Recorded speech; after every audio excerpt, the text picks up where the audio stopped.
어제 문체부가 대한배드민턴협회의 비상식적인 운영에 대한 조사 결과를 발표했는데 추가로 의혹이 제기됐습니다. 협회가 심판들의 국제대회 파견을 일방적으로 막았다는 건데 파리 올림픽을 앞두고도 이런 일이 벌어졌습니다. 문체부가 곧바로 조사에 나섰습니다. 김필준 기자의 단독 보도입니다. 배드민턴 심판인 A씨는 지난 파리올림픽에서 전 세계 26명의 심판 중 유일한 한국인이었습니다. 한국인 심판이 올림픽 무대에 선 건 12년 만의 일입니다.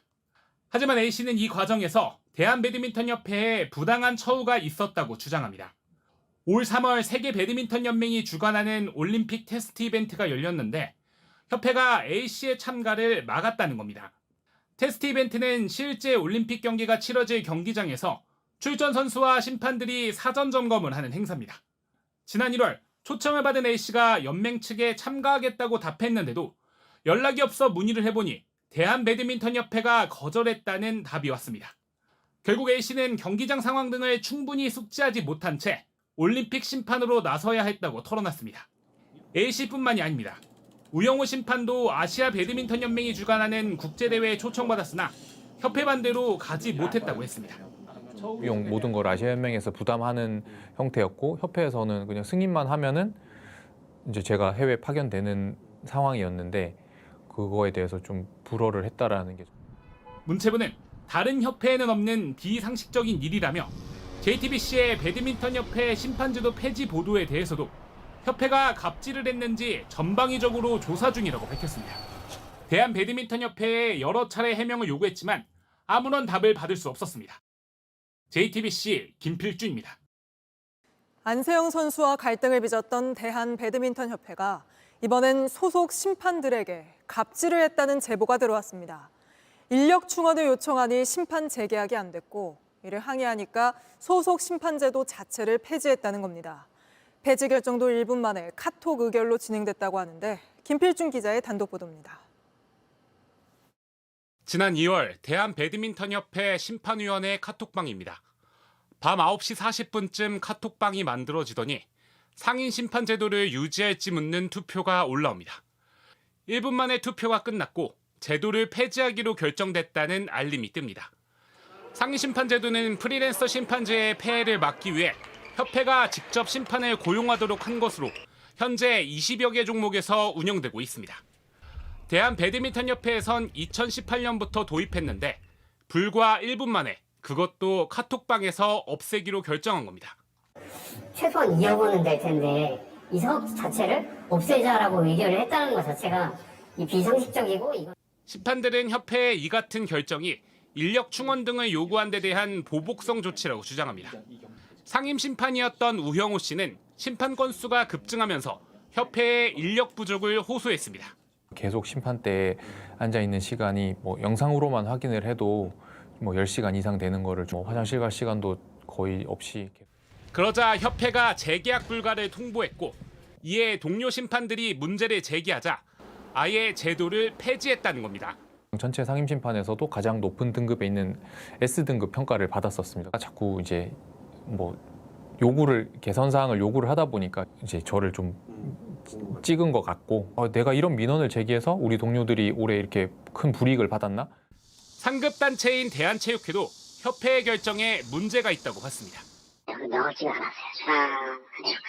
네, 오늘도 정상적으로 다시 이사회를 개최하든지 소송 절차를 받으라고 지금 얘기를 했어요.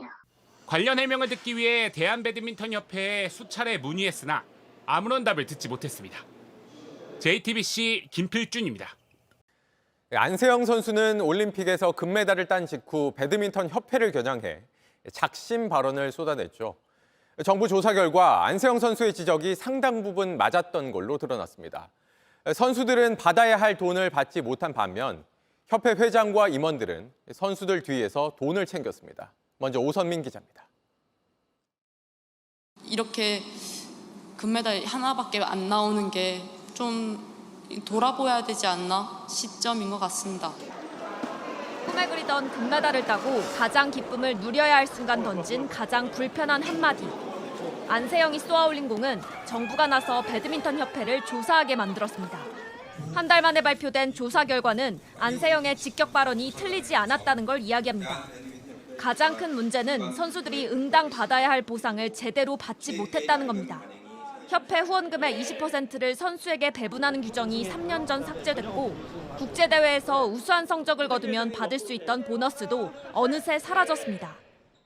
현재는 그 보너스를 협회가 일괄 수령하는 것으로 규정되어 있습니다. 국가대표 선수들은 이 사항 역시 전혀 알고 있지 못하고 있었습니다. 반면 선수들에겐 의무만 던져졌습니다. 협회가 계약한 스폰서의 신발을 불편하더라도 강제로 신어야 했습니다. 또 대표팀 유니폼엔 선수 개인의 후원사 표시가 제한됐습니다. 불합리한 대표팀 선수 관리의 문제도 드러났습니다. 앞서 JTBC가 보도했던 지도자의 지시와 명령에 복종해야 한다는 협회 내부 규정에 대해선 부당하다며 즉각 폐지를 권고했습니다. 대표팀을 나간다고 해서 올림픽을 못 뛰게 되는 거는 조금 선수에게 조금 야박하지 않나 생각하고 있고요. 문체부는 국가대표가 아닌 선수가 국제대회 출전에서 제외되는 규정도 직업 행사의 자유를 제한한다며 폐지를 추진하겠다고 밝혔습니다. JTBC 오선민입니다. 정부 조사로 드러난 배드민턴 협회의 비리는 심각한 수준이었습니다. 선수들이 흘린 땀의 대가가 협회 회장과 임원들의 몫으로 돌아간 건데 정부는 횡령과 배임 가능성까지 언급했습니다. 계속해서 최승기 기자입니다. 사실 협회에서 무슨 잘못을 많이 한 것처럼 비춰지는데 보도자료를 한번 보시면 안세영의 작심 발언에 배드민턴 협회는 잘못이 없다고 해명했지만 문체부의 판단은 달랐습니다. 김택규 협회장 등 협회 임원의 횡령, 배임 정황에 무게를 뒀습니다. 협회장 등의 주도로 후원사와 셔틀콕, 라켓 등의 물품을 계약하면서 직원들 몰래 후원사의 요구에 1억 5천만 원가량의 후원 물품을 받는 이른바 페이백 계약을 했던 겁니다. 이렇게 받은 물품은 공식 절차와 기준 없이 임의로 배부됐습니다. 실제 지난해 협회 임원진이 속한 태안군 협회에는 4천만 원 상당이, 경상남도는 약 3만 원어치의 후원용품이 지급됐습니다. 그 횡령 배임 사태에 대한 책임을 피하기 어렵습니다. 일부 협회 임원들은 후원사 유치 이유로 성공 보수, 인센티브도 챙겼습니다. 실제 지난해 한 대회에 후원사를 유치한 임원은 3천만 원의 인센티브를 협회로부터 받았습니다. 2022년, 2023년 사이 협회 임원들이 이렇게 받아간 인센티브는 총 6,800만 원. 보수를 받을 수 없고 직무 관련자로부터 금품을 받아선 안 된다는 협회 정관과 행동강령 위반입니다.